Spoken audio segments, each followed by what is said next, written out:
캐더린 맨스필드 원작의 가든 파티 3부작 두 번째 시간입니다.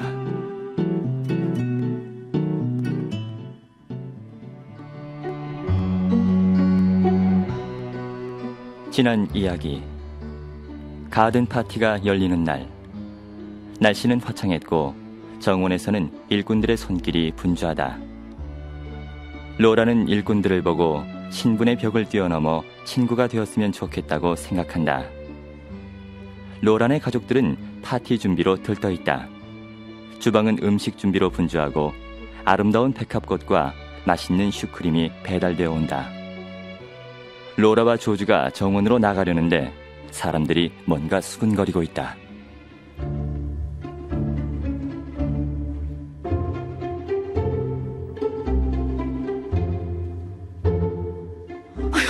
세상에나, 아이고 저런. 아이고. 요리사는 놀란 암탉처럼 안절부절 못하며 소리를 내고 혀를 찼다.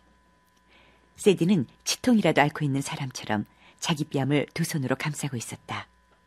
한스는 잔뜩 찌푸린 얼굴로 무슨 이야기인지 이해하려고 애를 쓰고 있었다. 다만 한 사람, 고드버 상점의 점원만이 재미있어하는 표정을 짓고 있었다. 아이고. 다들 왜 그래? 무슨 일이 생긴 거야? 아유, 글쎄, 끔찍한 일이 일어났답니다, 아가씨. 여전히 놀란 표정을 짓고 있던 요리사가 침통한 표정으로 말했다. 끔찍하다니. 사람이 하나 죽었대요. 사람이 죽었다고? 어디서? 어떻게? 언제 그랬대요? 고드버 상점의 점원은 자기가 꺼낸 이야기를 다른 사람이 끼어들어 설명하는 것을 그대로 놔두지 않았다. 요 아래 작은 집들이 옹기종기 모여있는 곳 아시죠, 아가씨? 물론 알고 있죠. 거기에 이 스코트라고 하는 이 젊은 마차꾼이 살고 있었는데요. 오늘 아침 그 호크거리 모퉁이에서 이놈의 말입니다. 이 견인차를 보고 놀라서 그냥 팔짝 뛰는 바람에 그 불쌍한 스코트가 떨어져서 길에 이 뒤통수가 부딪혀 죽었다는군요. 죽었다고요? 로라는 고드버 상점의 점원 얼굴을 뚫어지게 바라보았다. 사람들이 달려가서 안아 일으켰을 땐 벌써 죽어 있었다고 하더라고요. 제가 여기 올 때 보니까 마침 이 사람들이 이 시체를 집으로 옮기고 있었는데요. 아이고, 마누라와 어린 자식들 5이나 남겨두고 갔대요, 글쎄.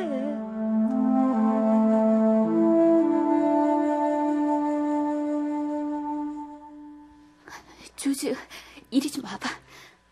로라는 언니 조지의 소매를 붙잡고 주방을 가로질러 초록색 문을 빠져나갔다. 로라는 잠시 발걸음을 멈추고 문에 몸을 기댔다. 그리고 겁에 질린 목소리로 말했다. 전부 그만둬야 하지 않을까? 다 그만두다니, 그게 무슨 말이야? 물론 가든 파티를 그만두자는 거야.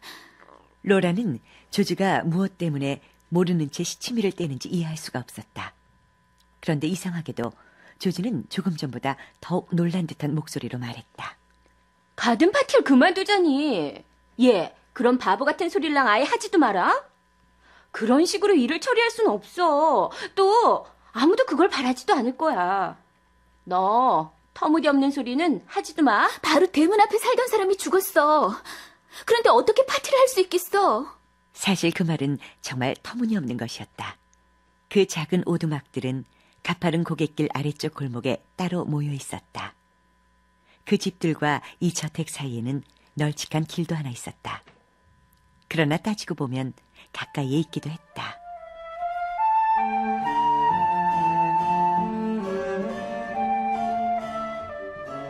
그 집들은 마치 눈의 가시처럼 거슬리는 존재였고 이 근방에 있어야 할 권리가 전혀 없는 것처럼 보였다.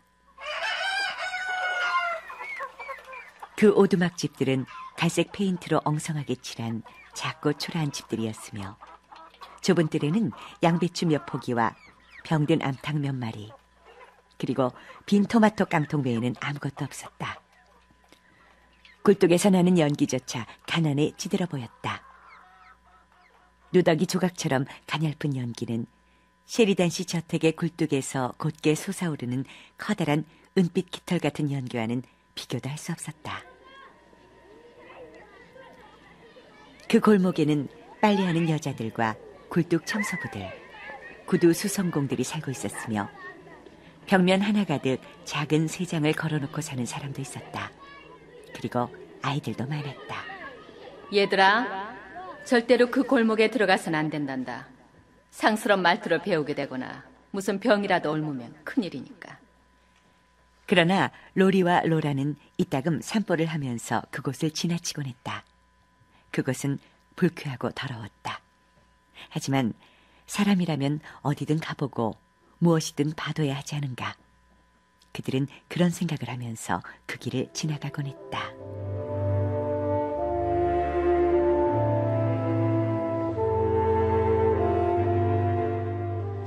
조즈, 생각해봐.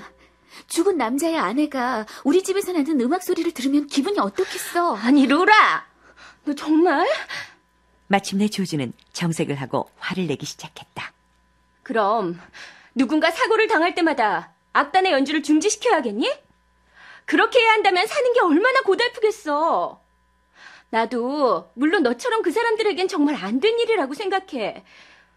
나도 동정심을 느낀단 말이야.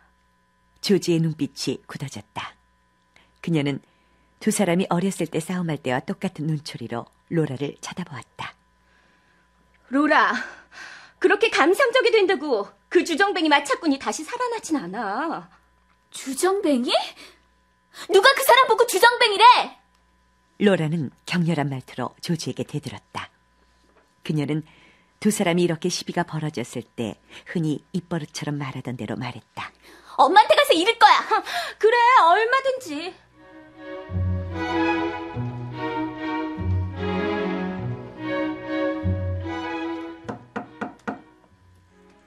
엄마, 잠깐 들어가도 돼요?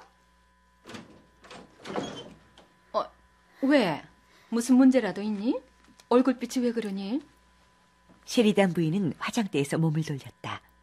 그녀는 지금 막 새로 맞춘 모자를 써보고 있던 중이었다. 엄마, 사람이 죽었대요. 설마 우리 집 정원에서 그런 건 아니겠지? 아니, 그런 건 아니에요. 얘가 사람 놀라게 하기는. 셰리단 부인은 안도의 한숨을 내쉬고는 커다란 모자를 벗어 무릎 위에 올려놓았다. 그렇지만 엄마, 로라는 숨이 차서 목이 꽉 메인 것처럼 그 끔찍하고 무시무시한 이야기를 했다. 그러니 가든 파티 같은 걸 할 수 없는 거죠, 어머니? 악단도 오고 사람들도 많이 오잖아요, 엄마. 틀림없이 우리 집에서 나는 소리가 언덕 아래 사는 사람들에게도 들릴 거예요. 바로 우리 곁에 사는 이웃들이에요. 로라, 그 사람이 죽은 것하고 우리 파티랑은 아무 관계가 없단다. 로라는 어머니의 태도가 조지의 태도와 아주 똑같다는 데서 놀랐다. 어머니는 로라의 말을 조금도 심각하게 받아들이는 것 같지 않았다. 한번 상식적으로 생각해보렴. 우리가 그 얘기를 들은 건 그저 우연일 뿐이야. 만일 어떤 사람이 살 만큼 살다 죽었다면 우린 그것과 관계없이 파티를 열 수 있는 것 아니겠니? 네. 로라는 그냥 네라고 대답할 수밖에 없었다.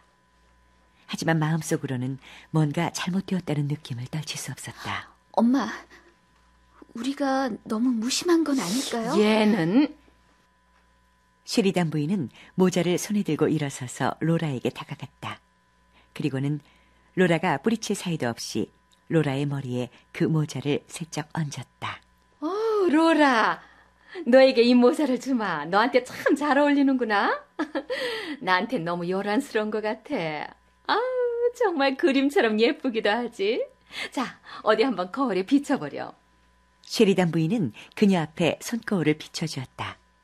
하지만 로라는 거울에 비친 자신의 모습 따위는 보고 싶지 않았다. 그녀는 고개를 돌려 거울을 외면했다. 그렇지만 엄마. 로라, 너 정말 왜 이렇게 바보짓을 하니? 이번에는 셰리단 부인도 조주와 마찬가지로 자제력을 잃었다. 그런 사람들은 우리한테 동정을 바라지도 않아. 넌 지금 다른 사람들의 즐거움에 찬물을 끼얹고 있어. 그것도 무심한 것이긴 마찬가지야. 전 이해할 수 없어요. 로라는 서둘러 방을 빠져나와 자기의 방으로 들어갔다.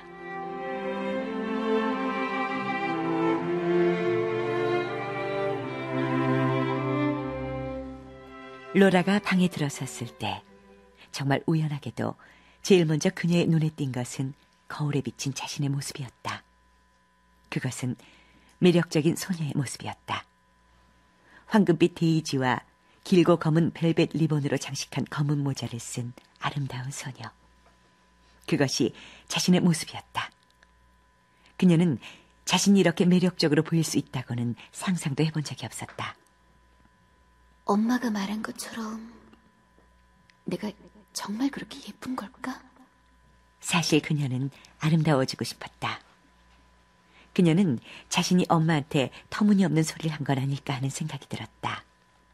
그리고 이젠 엄마의 말씀이 옳은 것이길 바라는 마음까지 생겼다.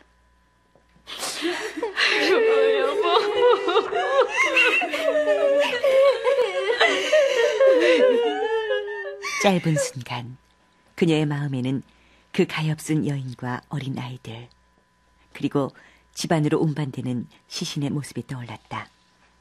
하지만 모든 것이 신문에 나온 사진처럼 흐릿하고 비현실적인 것처럼 느껴졌다. 그래. 가든 파티가 끝나고 나서 다시 한번 생각해보자. 그녀는 그렇게 마음의 결정을 내렸다. 어쨌든 지금으로선 그렇게 하는 것이 최선책인 것 같았다.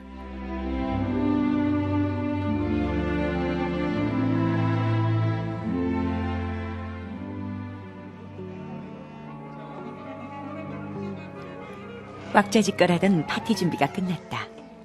녹색 옷을 입은 악단이 테니스 코트 한 구석에 자리를 잡고 있었다. 어머머, 저 사람들 어쩌면 저렇게 개구리 같니? 키티 메이클랜드가 혀를 굴려 노래하듯 말했다. 저 사람들을 연못 주위에 삥 둘러 세워놓고 지휘전 연못 한가운데 있는 잎사귀에 세워놓지 그랬니? 로라의 오빠 로리가 도착해서 옷을 갈아입으러 가면서 모두에게 인사를 했다. 얘들아, 안녕? 안녕하세요, 오빠. 안녕하세요. 어서 오세요. 그 모습을 보자 로라는 갑자기 그 사건이 다시 생각났다. 그에게 말해주고 싶었다. 만약 로리도 다른 사람들과 생각이 같다면 그러면 틀림없이 내가 잘못 생각한 거겠지. 로라는 로리의 뒤를 따라 현관홀로 들어갔다. 오빠! 로리가 계단을 따라 올라가다가 뒤를 돌아보았다.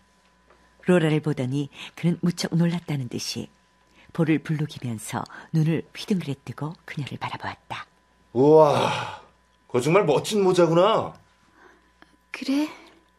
로라는 힘없이 대답하고는 미소를 지으며 로리를 올려다보았다. 그러나 그뿐. 로라는 결국 아무 말도 못하고 말았다.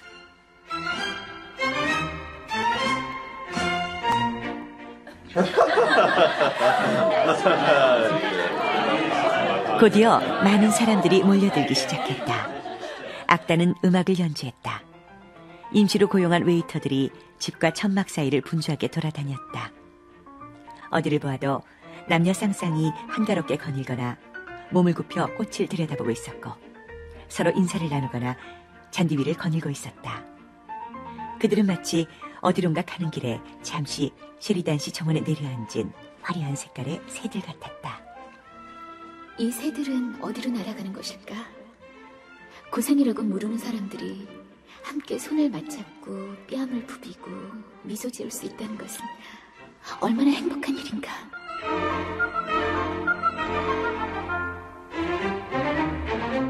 어머, 로라, 정말 예쁘구나. 정말 모자가 너한테 참 잘 어울린다, 얘. 로라, 마치 스페인 여자 같구나. 네가 이렇게 아름다운 줄 정말 몰랐다. 파티에 초대된 손님들이 그녀의 아름다움을 칭송했다. 로라는 환하게 미소 지으며 말했다. 차는 드셨어요? 아이스크림 드시지 않겠어요? 시계꽃 열매를 넣은 얼음 과자는 정말 별미랍니다. 그녀는 아빠한테 달려가서 이렇게 조르기도 하였다. 아빠, 악사들한테도 뭐 좀 마실 거 갖다 주면 안 돼요?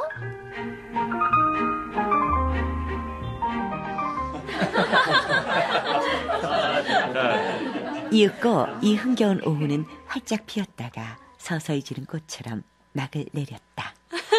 이렇게 즐거운 가든 파티는 처음이었어요. 정말 즐거웠어요. 덕분에 저도 즐거웠답니다. 그럼 안녕히들 가세요. 안녕히 가세요. 로라는 어머니를 도와 사람들에게 작별 인사를 했다. 두 모녀는 사람들이 완전히 돌아갈 때까지 현관에 나란히 서서 배웅했다.